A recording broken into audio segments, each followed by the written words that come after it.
സല്ലല്ലാഹു അലൈഹി വസല്ലം റബ്ബന ഹബ് ലനാ മിൻ അസ്വാജിനാ വദ്ദിയാതിനാ ഖുറത അയുനിൻ വജഅൽനാ ലിൽ മുത്തഖീന ഇമാമ. ഈ പറയുന്ന ദുആ ആരെങ്കിലും ഒരാൾ ചൊല്ലിയാൽ അവന്റെ ജീവിതത്തിലും മക്കളിലും പരമ്പരയിലൊക്കെ അല്ലാഹു ബറക്കത്ത് നൽകുമെന്ന് പണ്ഡിതന്മാർ പറയുമ്പോൾ നിങ്ങൾ എന്ത് ചെയ്യണം? ദുആ ചെയ്താൽ നിങ്ങൾ എന്റെ പ്രിയപ്പെട്ടവരെ മരിക്കുമ്പോൾ ഈമാനോടെ മരിക്കും. അല്ലാഹു കാത്തിരക്ഷിക്കട്ടെ. ഇല്ലേ? ബക്കറ്റ് എടുത്ത ബക്കറ്റിന്റെ മലക്കുകൾ ബക്കറ്റായിട്ട് വരിക. ഇൻഷാ അല്ലാഹ് അല്ലാഹു സ്വീകരിക്കുമാറാവട്ടെ. അല്ലാഹു റാഹത്തിലാക്കാൻ അനുഗ്രഹിക്കുമാറാവട്ടെ. ഇനി ബക്കറ്റ് എടുക്കല്ലേ ഉസ്താദെ, ഞങ്ങൾ പോവാ ഉസ്താദ് ഒന്നും പറയണ്ട. അവസാനം വരെ ഇരുന്നാൽ പൈസ കിട്ടാനുള്ള ദിക്ർ പറഞ്ഞു. അവസാനം വരെ ഇരുന്നാൽ പൈസ കിട്ടാനുള്ള ഒരു ദിക്ർ പറയും. റസൂലുള്ളാഹി കിനാവിൽ കാണാനുള്ള സൂറത്ത് പറയും. ബിസിനസ്സിൽ ബറക്കത്ത് കിട്ടാനുള്ള ഒരു സൂറത്തും പറയും. ഇരുന്നാ പഠിക്കാം ഇൻഷാ അല്ലാഹ്. അല്ലാഹു ഈമാൻ നൽകി അനുഗ്രഹിക്കുമാറാവട്ടെ. പിന്നെ ബോക്സ് ഇവിടെ ഇരിക്കണോണ്ട് വീട്ടിൽ പോയാലും കേൾക്കാം. എന്തായാലും കുഴപ്പമില്ല ഇൻഷാ അല്ലാഹ്. അല്ലാഹു സ്വീകരിക്കട്ടെ. ബക്കറ്റ് ഇൻഷാ അല്ലാഹ്.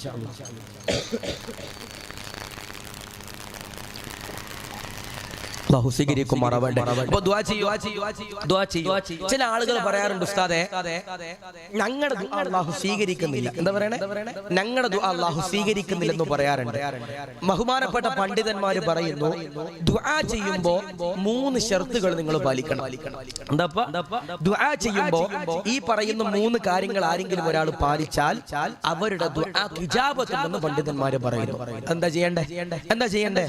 1, ആരെങ്കിലും ഒരാൾ ശ്രദ്ധിക്ക് ആരെങ്കിലും ഒരാൾ ഹംദ് പറഞ്ഞിട്ട് ദുആ ചെയ്താൽ അൽഹംദുലില്ലാഹി റബ്ബിൽ ആലമീൻ ഇങ്ങനെ ഹംദ് പറഞ്ഞിട്ട് ഹംദൻ കസീറൻ ത്വയ്യിബൻ മുബാറകൻ ഫീഹി അലാ കുല്ലി ഹാൽ വഹംദൻ ബിഖദ്രി കമാലിക വഅളമതി ദാതിക ദായിമൻ ബിദവാമി മുൽകിക യാ അല്ലാഹ് എന്നിങ്ങനെ ഹംദ് പറഞ്ഞിട്ട് ആരെങ്കിലും ഒരാൾ ദുആ ചെയ്താൽ, ഇനി നിങ്ങൾക്ക് അങ്ങനെ ഒന്നും അറിയില്ലെങ്കിൽ അൽഹംദുലില്ലാഹി റബ്ബിൽ ആലമീൻ ഹംദ യുവാഫി നിഅമഹു വയുകാഫി മസീദ എന്ന് പറയുന്ന രീതിയിൽ ഹംദ് പറഞ്ഞിട്ട് ആരെങ്കിലും ഒരാൾ ദുആ ചെയ്താൽ അവന്റെ ദുആ സ്വീകരിക്കും. 2, ആരെങ്കിലും ഒരാൾ സ്വലാത്ത് ചൊല്ലിയിട്ട് ദുആ ചെയ്താൽ അല്ലാഹുമ്മ സ്വല്ലി അലാ സയ്യിദിനാ മുഹമ്മദ് വഅലാ ആലി സയ്യിദിനാ വമൗലാനാ മുഹമ്മദ് എന്നിങ്ങനെ സ്വലാത്ത് ചൊല്ലിയിട്ട് ആരെങ്കിലും ഒരാൾ അതാ അൽഹംദുലില്ലാഹി റബ്ബിൽ ആലമീൻ ഹംദ യുവാഫി നിഅമഹു വയുകാഫി മസീദ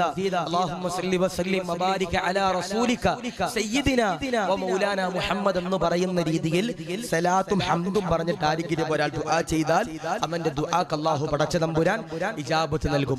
3 മഹാന്മാരാകുന്ന പണ്ഡിതന്മാരന്റെ പ്രിയമുള്ളവരെ പറയുകയാ ദുആ സ്വീകരിക്കാൻ 3ാമത്തെ നിബന്ധന ഏതാ? 3ാമത്തെ ശർത്ത് ഏതാണ്? തിരുവനന്തപുരംകാരെ മഹാന്മാരാകുന്ന പണ്ഡിതന്മാരെ പറയുകയാ മാതാപിതാക്കൾക്ക് ദുആ ചെയ്യേണ്ടതാ, ഉസ്താദുമാർക്ക് ദുആ ചെയ്യേണ്ടതാ. എന്നാൽ നിങ്ങളുടെ ദുആ കൊണ്ടല്ലോ അല്ലാഹു പടച്ച തമ്പുരാൻ ഇജാബത്ത് തരുന്നതാ. പള്ളിയിലെ ഉസ്താദുമാര് ദുആ ചെയ്യുമല്ലോ, പള്ളിയിലെ ഖതീബന്മാര് ദുആ ചെയ്യുമല്ലോ. റബ്ബന ഇഗ്ഫിർ ലനാ വർഹംനാ വലിവാലിദീനാ വലിഅസാതിദിനാ വലിമശായിഖിനാ വലിമൻ ആനനാ വലിജമീഇൽ മുഅ്മിനീന വൽമുഅ്മിനാത്ത് അല്ലാഹുമ്മ വഖിനാ വഇയ്യാഹും ശർറ മാ ഖളൈത. പടച്ചവനെ എൻ്റെ വാപ്പാക്ക് പുറത്തു കൊടുക്കണേ അല്ലാ, ഉമ്മാക്ക് പുറത്തു കൊടുക്കണേ അല്ലാ, ഉസ്താദിന് പുറത്തു കൊടുക്കണേ അല്ലാ എന്ന് പറഞ്ഞുകൊണ്ട് മാതാപിതാക്കൾക്ക് ദുആ ചെയ്താൽ, മാതാപിതാക്കൾക്ക് ഗുരുനാഥന്മാർക്ക് ആരെങ്കിലും ഒരാൾ ദുആ ചെയ്താൽ അവന്റെ ദുആ ഉണ്ടല്ലോ പടച്ച തമ്പുരാനന്റെ പ്രിയപ്പെട്ടവരെ സ്വീകരിക്കുമെന്ന് പറയുമ്പോ അതാണ് എന്റെ പ്രിയമുള്ളവരെ പണ്ഡിതന്മാര് പറയുന്നത്, റസൂലുള്ളാഹി പറയുന്നത്, അബൂബക്കർ തങ്ങൾ പറയുന്നത്, സയ്യിദ് ബിൻ അസ്ലം തങ്ങൾ പറയുന്നത് ആരെങ്കിലും ഒരാൾ നിബന്ധന പാലിച്ചുകൊണ്ട് ദുആ ചെയ്താൽ അൽഹംദുലില്ലാഹ് അവനതാ മരിക്കുമ്പോ പുഞ്ചിരിച്ചുകൊണ്ട് മരിക്കുന്നതാ. പടച്ചവനെ കബൂലാക്കണേ അല്ലാ, പടച്ചവനെ സ്വീകരിക്കണേ അല്ലാ.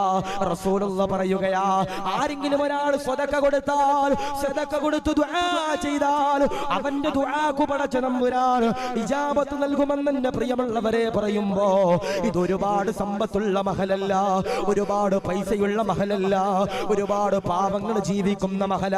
ഉസ്താദേ, ഈ കാണുന്ന പള്ളി പണിതത് ഒരു വിദേശ രാജ്യത്ത് നിന്ന് ഒരു മുതലാളിമാര് തന്ന പൈസയല്ല. ഇവിടുത്തെ പാവപ്പെട്ട ജനങ്ങളാ, ഇവിടുത്തെ പാവപ്പെട്ട ജനങ്ങള് പ്രവാസ ലോകത്ത് കിടന്ന് കഷ്ടപ്പെട്ടിട്ട് തന്ന സമ്പത്താ. ഇവിടുത്തെ പെങ്ങന്മാര് തന്ന ആഭരണങ്ങളാ. ഉസ്താദിനെ താമസിക്കാൻ കോട്ടേഴ്സ് കെട്ടിയത് പുറത്ത് നിന്ന് പിരിവെടുത്തിട്ടല്ല, ഇവിടുത്തെ ജനങ്ങൾ തന്ന പൈസയാ.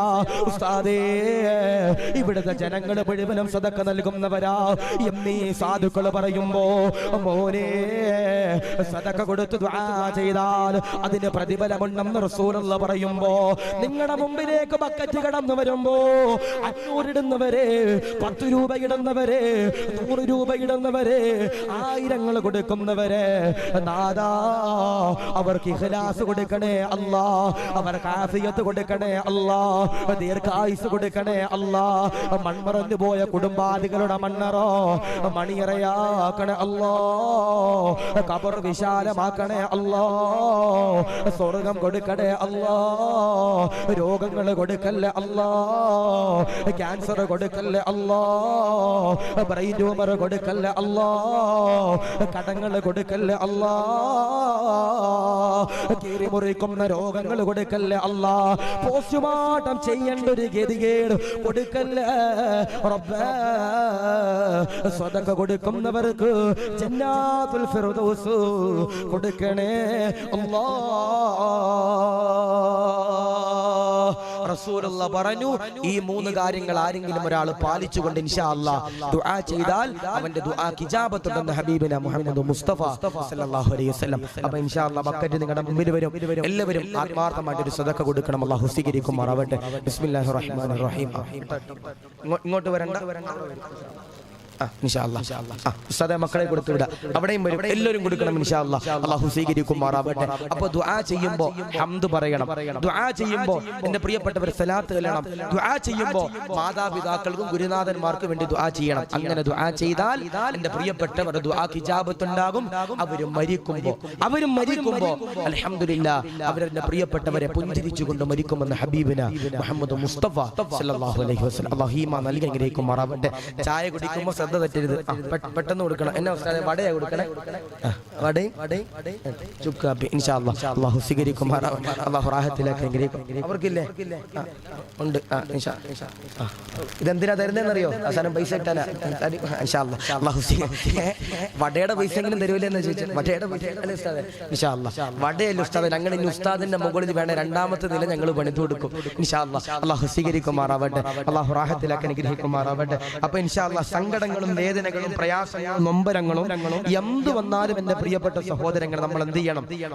എന്റെ പ്രിയപ്പെട്ട സഹോദരങ്ങളെ, നമ്മൾ പൊട്ടിക്കരഞ്ഞുകൊണ്ട് പടച്ചവനോട് ദുആ ചെയ്താൽ ഇൻഷാ അല്ലാഹ് അവനിക്ക് എന്റെ പ്രിയപ്പെട്ട സഹോദരങ്ങളെ അവൻ അൽഹംദുലില്ലാഹ് സമാധാനം ലഭിക്കുമെന്ന് ഹബീബിന മുഹമ്മദ് മുസ്തഫ സല്ലല്ലാഹു അലൈഹി വസല്ലം. അല്ലാഹു ഈമാൻ നൽകി അനുഗ്രഹിക്കുമാറാവട്ടെ. അല്ലാഹു റാഹത്തിലാക്കി അനുഗ്രഹിക്കുമാറാവട്ടെ.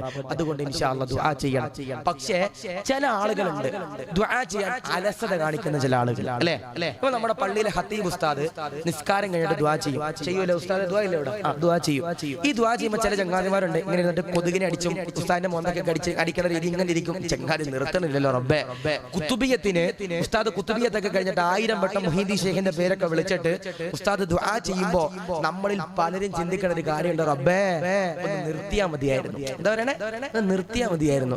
ഇനിയിപ്പോ വയലൊക്കെ കഴിഞ്ഞ് ഞാനൊരു 10-15 മിനിറ്റ് ദുആ ചെയ്താല് അപ്പോൾ തിരിക്കണ താത്താമാര് പറയും, ഉസ്താദേ ഞങ്ങൾ ഇങ്ങനെ വെറുതെ ഇട്ട് കൊല്ലല്ലേ ഉസ്താദേ, ഞങ്ങൾ ഇങ്ങനെ നിർത്തി കുഴപ്പിക്കല്ലേ ഉസ്താദ് എന്ന് ചിലപ്പോൾ പറയും. പാടില്ല. ദുആ ചെയ്യുമ്പോൾ അലസത വരാൻ പാടില്ല. ബഹുമാനപ്പെട്ട പണ്ഡിതന്മാര് പറയുന്നുണ്ട്, ദുആ ചെയ്യുമ്പോൾ നിങ്ങൾ ശ്രദ്ധിക്കേണ്ട ഒരു കാര്യമുണ്ട്. എന്താ? നിങ്ങൾ നല്ല മനോഹരമാകുന്ന വസ്ത്രം ധരിക്കണം. എന്താ? നിങ്ങൾ മനോഹരമാകുന്ന വസ്ത്രം ധരിച്ചിട്ട് എന്ത് ചെയ്യണം? നിങ്ങൾ ദുആ ചെയ്യണമെന്ന് മഹാന്മാരാകുന്ന പണ്ഡിതന്മാര് പറയുന്നു. ഇന്ന് നമുക്ക് ഒരുപാട് വസ്ത്രങ്ങളുണ്ട്. പക്ഷേ ആ വസ്ത്രങ്ങളൊക്കെ കല്യാണത്തിന് പോകാനും അവിടെ ഇവിടെയൊക്കെ പോകാൻ നമ്മൾ ഉപയോഗിക്കാറുണ്ട്. പക്ഷേ പള്ളിയിൽ പോകുമ്പോൾ വെള്ള വസ്ത്രം ധരിക്കുന്നവർ കുറവാ. പള്ളിയിൽ പോകുമ്പോൾ വെള്ള വസ്ത്രം ധരിക്കുന്നവർ കുറവാ. പാടില്ല. നമ്മൾ പള്ളിയിൽ പോകുമ്പോൾ വെള്ള വസ്ത്രം ധരിക്കണം, തൊപ്പി ധരിക്കണം, അത്തർ തേക്കണം. താത്താമാര്, ഞാൻ ചോദിക്കട്ടെ, നമ്മുടെ വീട്ടില് ഇന്നേ വരെ ഏതെങ്കിലും ഒരു ഉമ്മ ഉണ്ടോ നിസ്കാരം കഴിഞ്ഞിട്ട് മുസല്ലേന്ന് ആ നിസ്കാര കുപ്പായം എടുത്ത് ഹാങ്കർ എടുത്തിട്ട് തൂക്കിയിടുന്നവരുണ്ടോ? ഇല്ല, ഇല്ല. അലക്കിയതിന് ശേഷം ഇസ്തിരി ഇടുന്ന താത്താമാരുണ്ടോ നിസ്കാര കുപ്പായം? ഇല്ല. എല്ലാവരും എന്താണ്, പൊറോട്ട മടക്കണ ഒരു മടക്കുണ്ട് ഉപ്പായിന്റെ അകത്ത് വെച്ചിട്ട്. പൊറോട്ട മടക്കണ പോലെ നമ്മുടെ സാലിക്ക തൊറ്റു, ഞങ്ങളുടെ ആലപ്പുഴ അടിക്കാണ്ട് പൊറോട്ട അടിക്കണ സാലിക്ക, കബറിൽ അള്ളാഹു പുറത്തു കൊടുക്കട്ടെ. സാലിക്ക പോലും അങ്ങനെ പൊറോട്ട അടിക്കൂല. അദ്ദേഹം അടിക്കണേനെ കാട്ടി വട്ടത്തിൽ ഇങ്ങനെ റൗണ്ട് ചെയ്ത് പൊറോട്ട കെട്ടണ പോലെ ഇങ്ങനെ കെട്ടിയിട്ട് മുസല്ലക്കകത്ത് ഇങ്ങനെ കെട്ടിട്ട് ഇനി ആര് വെടുക്കട്ടെന്ന് പറഞ്ഞിട്ട് നിസ്കാര കുപ്പായം എടുത്ത് വെക്കണ താത്താമാർ അള്ളാഹു കാത്തിരക്ഷിക്കട്ടെ. പാടില്ല. പള്ളിയിൽ നിസ്കരിക്കാൻ പോകുമ്പോൾ വെള്ള വസ്ത്രം ധരിച്ചിട്ട് പോണം. ആ വെള്ള വസ്ത്രം ധരിച്ച് നിങ്ങൾ ദുആ ചെയ്താൽ നിങ്ങളുടെ ദുആ ഹിജാബത്തുണ്ടെന്ന് എന്റെ പ്രിയപ്പെട്ടവരെ പണ്ഡിതന്മാര് പറയുന്നു. അത്തർ തേക്കണം, സുഗന്ധം നിങ്ങൾ തേക്കണം, സുഗന്ധം ഉപയോഗിക്കണം. ചില ചങ്ങാതിമാര് കുളിക്കാതെ പള്ളിയിൽ നിസ്കരിക്കാൻ പറഞ്ഞ ചില ഹൈവാന്മാർ അള്ളാഹു കാത്തിരക്ഷിക്കുമാറാവട്ടെ. സിഗരറ്റ് വലിച്ചിട്ട് പള്ളിയിൽ നിസ്കരിക്കാൻ പറഞ്ഞ ചില ഹമുക്കൾ അള്ളാഹു കാത്തിരക്ഷിക്കുമാറാവട്ടെ. അല്ലെ, ചില ആളുകൾ പറയാറുണ്ട്, ഉസ്താദേ പള്ളിക്കകത്ത് ക്യാമറ കയറ്റാൻ പറ്റൂല ഉസ്താദേ. അല്ലെ, മസല പ്രകാരം നോക്കിയാൽ ക്യാമറ ഉപയോഗിക്കാൻ പാടില്ല. MSIBയുടെ ലൈവ് കൂട്ടി. അപ്പൊ ഞാൻ പറയണത് പള്ളിക്കകത്തിന്റെ മടൽ ക്യാമറ ഉപയോഗിക്കാൻ പാടില്ലെന്ന് തന്നെ. അപ്പൊ ചില ആളുകളൊക്കെ വന്നിട്ട് പറയും, ഉസ്താദേ പള്ളിക്കകത്ത് കണ്ടില്ല ചില ചങ്ങാതിമാർ ഐഫോണുമായിട്ട് നിക്കാഹിന് വന്ന് ഫോട്ടോ എടുത്തു ഉസ്താദ് എന്ന് പറയും. ഓൻ കണ്ടില്ല ഉസ്താദെ, ക്യാമറ കയറ്റിട്ട് ഫോട്ടോ എടുത്തില്ല ഉസ്താദ് എന്ന് പറയും. ഈ പറയുന്നവനേതാ? പള്ളിയുടെ ബാത്റൂമിൽ ഇരുന്നിട്ട് സിഗരറ്റ് വലിച്ചിട്ട് പള്ളിക്കകത്ത് കയറി അല്ലാഹു കാത്തിരക്ഷിക്കട്ടെ. പള്ളിയുടെ ബാത്റൂമിൽ ഇരുന്നിട്ട് ഉസ്താദെ ഒരു പഫ് വേണം ഞാൻ തരാം എന്ന് പറഞ്ഞിട്ട് പള്ളിയുടെ ബാത്റൂമിൽ ഇരുന്ന് വലിച്ചവനാ പള്ളിക്കകത്ത് കയറിയിട്ട് പറയണേ എടാ ഫോൺ ഓഫ് ചെയ്യാൻ അല്ലാഹു കാത്തിരക്ഷിക്കട്ടെ. മോനെ, പള്ളിയിൽ കയറുമ്പോൾ ഒരു അദബുണ്ട്. നല്ല വസ്ത്രം ധരിക്കണം, അത്തർ തേക്കണം, സുഗന്ധം ഉപയോഗിക്കണം. പള്ളിയിൽ കയറിയിട്ട് ഇങ്ങനെ കലബലാന്ന് പറഞ്ഞ ഇങ്ങനെ സംസാരിക്കണ ചില കാക്കന്മാരുണ്ട്. അല്ലാഹു കാത്തിരക്ഷിക്കട്ടെ. പിന്നെ ഉമ്മമാരൊക്കെ ഈ തറാവീഹ് നമസ്കാരത്തിന് പോകാറുണ്ട്. അല്ലെ, ഇവിടെയൊക്കെ ജമാഅത്ത് നിസ്കാരം ഉണ്ടോ തറാവീഹിന്? ഇവിടെ പെണ്ണുങ്ങൾ വീടുകളിലുണ്ടോ? ഇപ്പൊ ഞങ്ങളുടെ ഈ കോഴിക്കോട് ആലപ്പുഴ ജില്ലയിലൊക്കെ ചെന്ന് കഴിഞ്ഞാൽ തറാവീഹ് നിസ്കാരം പെണ്ണുങ്ങൾക്ക് ഒരാൾ ഇമാം വന്നിട്ട് നിസ്കരിക്കാറുണ്ട്. ചില താത്തമാര് എന്നോട് തന്നെ ഒരുപാട് ഉസ്താദന്മാര് പറഞ്ഞതാ, ആദ്യത്തെ ദിവസം ഇച്ചിരി പയ്യെ നിസ്കരിക്കും. അപ്പൊ താത്തമാര് വന്നിട്ട് പറയും, മോനെ ആമിനോമാക്ക് കാല് വയ്യ, ഇച്ചിരി സ്പീഡിൽ നിസ്കരിക്കണം. എന്താ പറയണേ? ആമിനോമാക്ക് കാല് വയ്യ, ഇച്ചിരി സ്പീഡിൽ നിസ്കരിക്കണം. അങ്ങനെ ഹദീബ് ഉസ്താദ് എന്ത് ചെയ്യും? രണ്ടാമത്തെ ദിവസം ഇച്ചിരി കൂടെ സ്പീഡ് കയറ്റും. അപ്പൊ ആമിനമ്മ പറയും, പോരെ മോനെ ഇച്ചിരി കൂടി കയറ്റണം. അപ്പം ഉസ്താദ് പിന്നെയും കൂട്ടും, പോരെ മോനെ ഇച്ചിരി കൂടി കൂട്ടണം എന്ന് പറഞ്ഞിട്ട് ഇങ്ങനെ നിസ്കാരത്തിൽ എങ്ങനെയെങ്കിലും അലസത കാണിച്ച് നിസ്കരിക്കുന്നവർ പാടില്ല. ഇബാദത്ത് ചെയ്യുമ്പോൾ, ദുആ ചെയ്യുമ്പോൾ നല്ല രീതിയിൽ ഇഖ്ലാസോടെ നമുക്ക് ചെയ്യാൻ കഴിയണം. ഒരിക്കല് ബഹുമാനപ്പെട്ട അലി റളിയല്ലാഹു അൻഹു പള്ളിക്കകത്തിരിക്കുമ്പോ, എന്റെ പ്രിയപ്പെട്ട സഹോദരങ്ങളെ, ഒരാള് പള്ളിക്കകത്തിരുന്നിട്ട് കരയാ. ബഹുമാനപ്പെട്ട അലിയാരിതങ്ങൾ മസ്ജിദ് നബവിക്കകത്തിരിക്കുമ്പോ ഒരാളതാ കരയുകയാ. അലിയാര് തങ്ങളതാ കടന്നു ചെല്ലുകയാ. അലിയാര് തങ്ങളെ കടന്നു ചെന്നുകൊണ്ട് ചോദിക്കുകയാ, എന്തിനാണ് സഹാബ കരയുന്നത്? എന്തിനാണ് സഹാബ? ആ സഹാബിയതാ കണ്ണു തുടക്കുകയാ. ആ സഹാബിയതാ കരഞ്ഞുകൊണ്ട് പറയുകയാ, വർഷങ്ങളായി തങ്ങളെ, എന്റെ കല്യാണം കഴിഞ്ഞിട്ട് വർഷങ്ങളായി തങ്ങളെ.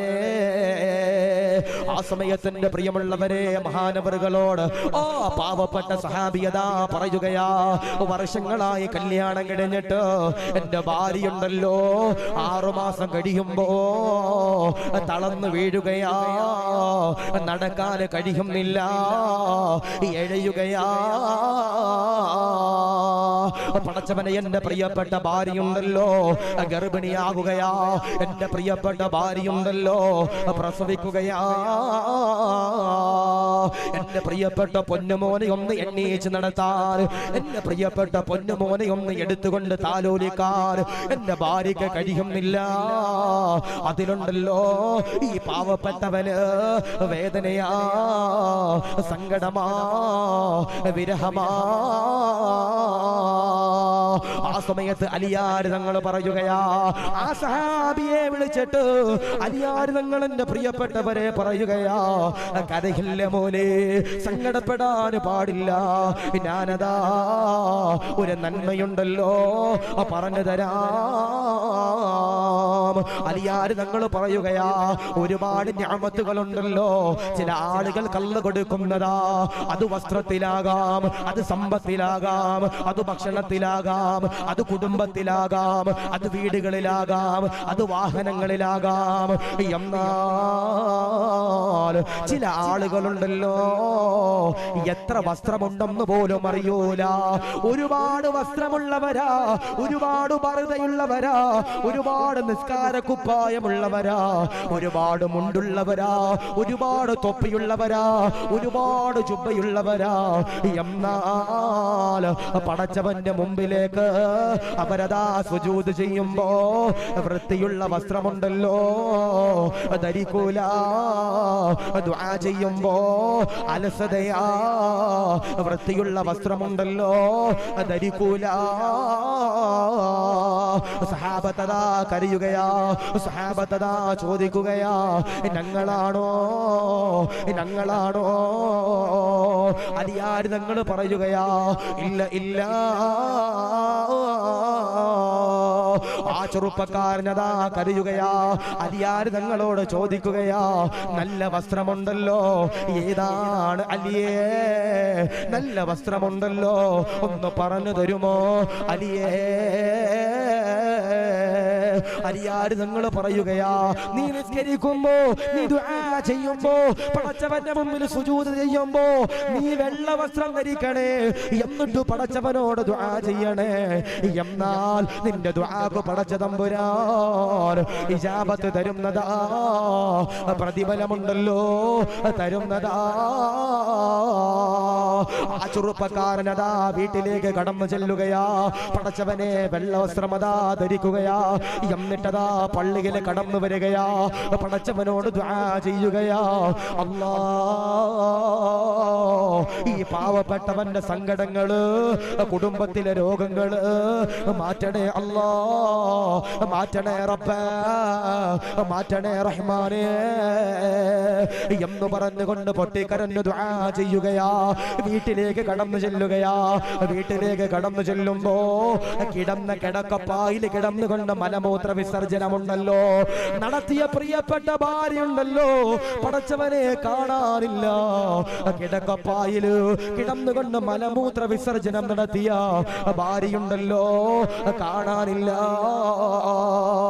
ആ സഹാബിയതാ വീടിന്റെ അകത്ത് ഇങ്ങനെ തപ്പുമ്പോ അടുക്കളയിൽ നിന്ന് ഭാര്യയുണ്ടല്ലോ നടന്നു വരികയാ. സഹാബിയതാ അത്ഭുതപ്പെടുകയാ, സഹാബിയതാ അത്ഭുതപ്പെടുകയാ. സഹാബി എന്റെ പ്രിയമുള്ളവരെ ഭാര്യയുടെ കൈകളിലേക്ക് പിടിക്കുകയാ, എന്നിട്ടതാ അലിയാർ തങ്ങളുടെ ചാരത്തേക്ക് കടന്നു ചെല്ലുകയാ. അലിയാർ തങ്ങളോട് പറയുകയാ, അലിയേ അലിയേ, എന്റെ ഭാര്യയുടെ രോഗങ്ങളുണ്ടല്ലോ മാറി അലിയേ, അൽഹംദുലില്ലാഹ്. ആ സമയത്ത് അലിയാർ തങ്ങൾ പറയുകയാ, എന്താണ് മാർഗമെന്നറിയോ? ഭാര്യയുടെ രോഗങ്ങള് മാറാനുള്ള മാർഗമുണ്ടല്ലോ. പരീക്ഷയ്ക്ക് മാത്രമല്ല ദുആ ചെയ്യണ്ടേ, നമ്മൾ എല്ലാ ദിവസവും ദുആ ചെയ്യുമ്പോൾ റബ്ബിന് തന്നെ നമ്മളോട് കരുണ തോന്നും, അല്ലേ? പടച്ചവനെന്നും പറയുന്ന റബ്ബ് കരുണയുള്ളവൻ. ചില ആളുകൾ ചോദിക്കാറുണ്ട്, ഉസ്താദേ അള്ളാഹു ഞങ്ങൾക്ക് പുറത്തു നൽകും ഉസ്താദേ. ചില ആളുകൾ ചോദിക്കുന്നു, ഉസ്താദേ അള്ളാഹു ഞങ്ങൾക്ക് പുറത്തു നൽകുമോ? ഇപ്പൊ വയനാട്ടില്, ഞാൻ പേരൊന്നും പറയണില്ല, ഒരു ചെറുപ്പക്കാരനുണ്ട്, അള്ളാഹുവേ അവൻ ആഫിയത്ത് കൊടുക്കണേ റബ്ബേ. അവൻ എന്നോട് കരഞ്ഞിട്ട് പറഞ്ഞ, ഉസ്താദേ ഞാൻ ഒരുപാട് തെറ്റ് ചെയ്തവനാ ഉസ്താദേ, ഒരുപാട് തിന്മകൾ ഞാൻ ചെയ്തവനാ ഉസ്താദേ, പക്ഷേ വയല് കേട്ട് നന്നായവനാ ഉസ്താദേ. ഒരു സാധു പറയാ, അവൻ പറയാ, ഉസ്താദേ എനിക്ക് ഉറപ്പുണ്ട് എന്റെ അള്ള എനിക്ക് പുറത്തു നൽകും, എന്റെ അള്ള എനിക്ക് പുറത്തു നൽകും ഉസ്താദേ. ചില ആളുകൾ ചോദിക്കുന്ന ഒരു ചോദ്യം ഉണ്ട്, ഉസ്താദേ ഞാൻ ഒരുപാട് തെറ്റ് ചെയ്തു പോയി ഉസ്താദേ, ഒരുപാട് കള്ള് കുടിച്ചു പോയി ഉസ്താദേ, അള്ളാഹു എനിക്ക് പുറത്തു നൽകുമോ എന്ന് ചോദിക്കുന്ന ചില ചങ്ങാതിമാരുണ്ട്. ഒരായത്ത് കേട്ടോ, ഒരായത്ത് കേട്ടോ. ബിസ്മില്ലാഹിർ റഹ്മാനിർ റഹീം. അൽഹംദുലില്ലാഹി റബ്ബിൽ ആലമീൻ അർറഹ്മാനിർ റഹീം മാലികി യൗമിദ്ദീൻ ഇയ്യാക നഅ്ബുദു വ ഇയ്യാക നസ്തഈൻ ഇഹ്ദിനസ് സിറാത്തൽ മുസ്തഖീം സിറാത്തൽ ലദീന أنعمت عليهم غير المغضوب عليهم ولا الضالين آمين. പരിശുദ്ധമാക്കപ്പെട്ട ഫാത്തിഹ തുടക്കത്തിൽ പറയുന്നുണ്ട് അൽഹംദുലില്ലാഹി റബ്ബിൽ ആലമീൻ, അൽഹംദുലില്ലാഹി റബ്ബിൽ ആലമീൻ. നിങ്ങൾ സർവസ്തുതിയും അല്ലാഹുക്കാണ്. അർറഹ്മാനിർ റഹീം, അല്ലാഹു നീ പൊറുക്കുന്നവനാ റബ്ബേ, നീ കരുണയുള്ളവനാ റബ്ബേ എന്ന് അല്ലാഹുവിന്റെ പരിശുദ്ധമാക്കപ്പെട്ട ഖുർആൻ അതാ പറയണേ. പക്ഷേ നമ്മളൊക്കെ ഇപ്പോഴും വിചാരിക്കുന്നത് റബ്ബ് പൊറുക്കോ, റബ്ബ് പൊറുക്കോ, അല്ല പൊറുക്കുമോ എന്ന ചില ചങ്ങാതിമാരെ ചിന്ത. അല്ലാഹു കാത്തിരക്ഷിക്കട്ടെ. റബ്ബ് പൊറുക്കും. എന്ത് ചെയ്യണം? ഈമാനോടെ ഇഖ്ലാസോടെ ദുആ ചെയ്യണം. അല്ലാഹു കാത്തിരക്ഷിക്കട്ടെ. അപ്പൊ ഒന്നേതാ, മരിക്കുമ്പോ ഈമാനോടെ മരിക്കാനുള്ള ഒന്നാമത്തെ മാർഗം ഏതാ? ബഹുമാനപ്പെട്ട അബൂബക്കർ തങ്ങൾ പറയുന്നു പടച്ചവന്റെ തൃപ്തി വേണം. രണ്ട്, ബഹുമാനപ്പെട്ട അബൂബക്കർ തങ്ങൾ പറയുന്നു നിങ്ങൾ ദുആ ചെയ്യണം. എപ്പോ? തോന്നുമ്പോഴല്ല, അക്കിബസ്വല, നിസ്കാരത്തിന് ശേഷം ദുആ ചെയ്താൽ അൽഹംദുലില്ലാഹ് മരിക്കുമ്പോ പുഞ്ചിരിച്ചുകൊണ്ട് മരിക്കും. മൂന്ന് ഇരിക്കൂലേ? ഒരു അരമണിക്കൂർ കൂടെ ഇരിക്കൂലേ? അന്ന് ഇരിക്കണവരെന്ന് കൈവക്കിയപ്പോ നോക്കട്ടെ. അവസാനം ചോറുണ്ടോ ഉസ്താദ്? ഇന്നുണ്ടോ? ഉസ്താദിന്റെ വീട്ടിൽ പോയി ചിലപ്പോൾ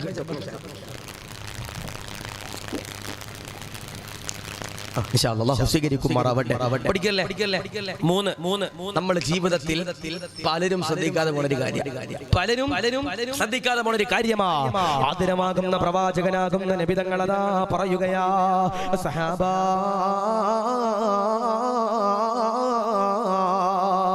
മരിക്കുമ്പോ ഈമാനോടെ ഇഖ്ലാസോടെ ഇസ്സത്തോടെ പുഞ്ചിരിച്ചുകൊണ്ട് മരിക്കാനുള്ള മൂന്നാമത്തെ മാർഗമുണ്ടല്ലോ. ഏതെന്നറിയോ? അബൂബക്കർ തങ്ങളതാ പറയുമ്പോ സഹാബത്തതാ പേടിച്ചുകൊണ്ട് കരയുകയാ. മരിക്കുമ്പോ ഈമാനോടെ മരിക്കണം തങ്ങളെ. അതിലുള്ള മൂന്നാമത്തെ മാർഗമേതാ? മൂന്നാമത്തെ വിഭാഗമേതാ? അബൂബക്കർ തങ്ങളതാ പറയുകയാ, ആരെങ്കിലും ഒരാൾ വാപ്പയുടെ പൊരുത്തം വാങ്ങിച്ചാൽ, ആരെങ്കിലും ഒരാൾ പിതാവിന്റെ പൊരുത്തം വാങ്ങിച്ചാൽ, വാപ്പയുടെ കൈ പിടിച്ചിട്ട് ആരെങ്കിലും ഒരാൾ എന്റെ പ്രിയപ്പെട്ടവരെ തൗബ ചെയ്താൽ അൽഹംദുലില്ലാഹ് മരിക്കുമ്പോ ഈമാനോടെ മരിക്കുന്നതാ. വാപ്പയെ തെറി പറയുന്ന മക്കളുള്ള കാലഘട്ടമാ. വാപ്പയെ കുറ്റം പറയുന്ന മക്കളുള്ള കാലഘട്ടമാ. വാപ്പയായിട്ട് ഇടിവെക്കുന്ന മക്കളുള്ള കാലഘട്ടമാ. അതുകൊണ്ട് പ്രിയമുള്ളവരോട് പറയുകയാ, പാടില്ല പാടില്ല പാടില്ല പാടില്ല. വാപ്പയോട് ബഹുമാനം വേണേ, വാപ്പയോട് ആദരവ് വേണേ. ബഹുമാനപ്പെട്ട ദാവൂദുൽ മുസ്തഹി തങ്ങളതാ പറയുകയാ, ശിഷ്യന്മാരോട് എന്റെ പ്രിയപ്പെട്ടവരെ ദാവൂദുൽ മുസ്തഹി തങ്ങൾ പറയുകയാ, എന്തെന്നറിയോ? ഒരു കാലഘട്ടം അതാ കടന്നു വരികയാ. ആ കാലഘട്ടത്തിന്റെ പ്രത്യേകത എന്താ? ആ കാലഘട്ടത്തില് മക്കളുണ്ടല്ലോ വാപ്പമാരെ അനുസരിക്കൂല, മക്കളുണ്ടല്ലോ വാപ്പമാരെ ബഹുമാനിക്കൂല, അവരെ പരിഗണിക്കൂല. അങ്ങനെ ഒരു കാലം അതാ കടന്നു വന്നാൽ ബഹുമാനപ്പെട്ട ദാവൂദ് തങ്ങൾ പറയുകയാ, ആ കാലമുണ്ടല്ലോ ലഹരിയിലെ അടിമയാ, ലഹരിയുണ്ടല്ലോ വർദ്ധിക്കുന്നതാ. ശരിയല്ലേ പറഞ്ഞത്? വാപ്പയുടെ ശിക്ഷണത്തിൽ വളർന്ന മക്കളുണ്ടല്ലോ, അവർക്ക് എന്റെ പ്രിയപ്പെട്ടവരെ കള്ളു കുടിക്കാൻ കഴിയൂല, ലഹരി ഉപയോഗിക്കാൻ കഴിയൂല, വ്യഭിചരിക്കാൻ കഴിയൂല, ഹാൻഡ്സ് വെക്കാൻ കഴിയൂല, സിറിഞ്ചടിക്കാൻ കഴിയൂല, MDMA അടിക്കാൻ കഴിയൂല, സ്റ്റാമ്പ് നാവിലേക്ക് ഒട്ടിക്കാൻ കഴിയൂല. വാപ്പയുടെ പൊരുത്തമുള്ളവന് അങ്ങനെ ഒരു ഹറാം ചെയ്യാൻ കഴിയൂല. എന്നാൽ വാപ്പയുടെ പൊരുത്തമില്ലാതെ ആരെങ്കിലും ഒരാൾ വിട പറഞ്ഞു പോയാൽ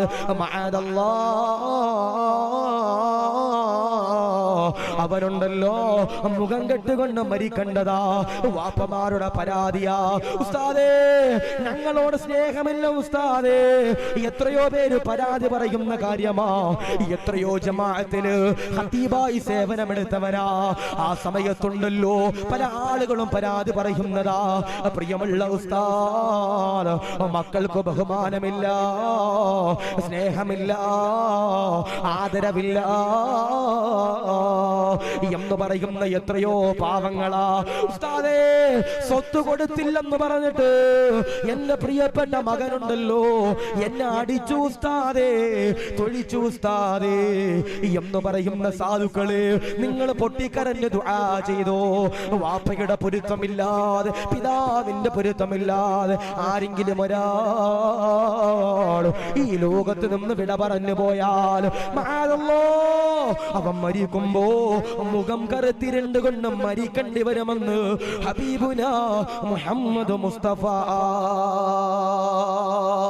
സല്ലല്ലാഹു അലൈഹി വസല്ലം. പിതാവിന്റെ പൊരുത്തമില്ലാതെ ആരെങ്കിലും ഒരാൾ മരണപ്പെട്ടാൽ അവര് മരിക്കുമ്പോ മുഖം കെട്ടുകൊണ്ട് മരിക്കേണ്ടി വരുമെന്ന് ഹബീബുന മുഹമ്മദ് മുസ്തഫ സല്ലല്ലാഹു അലൈഹി വസല്ലം. അല്ലേ? ഞാൻ ചോദിക്കട്ടെ, ഈ ചില മക്കൾക്ക്, ചില വാപ്പമാർക്ക് മക്കളെ പേടിയാ. ചില വാപ്പമാർക്ക് മക്കളെ പേടിയ. മക്കൾ ഇങ്ങനെ കണ്ണുരുട്ടിയാല് വാപ്പം നിക്കറി മുള്ളണ ചില വാപ്പന്മാരുണ്ട്. അല്ലാഹു കാത്തിരക്ഷിക്കട്ടെ. ഞാൻ ചോദിക്കട്ടെ, മക്കളെ തല്ലാൻ വേണ്ടിട്ട് ഒരു വടിയെങ്കിലും വീട്ടിൽ വെട്ടിവെച്ചവരുണ്ടെങ്കിൽ കൈപൊക്കി ഉസ്താദേ. 1 ഒരിക്ക 2 3 ഉസ്താദ് വെച്ചിട്ടുണ്ടോ? വെട്ടിയിട്ടുണ്ടോ? ഓൻ ഉസ്താദിനെ പെടലിക്ക് ഓടിക്കും ചിലപ്പോ. 3 ഉണ്ടോ? മക്കളെ തല്ലാൻ വേണ്ടിട്ട് വീട്ടിൽ വടി ഉണ്ടോ?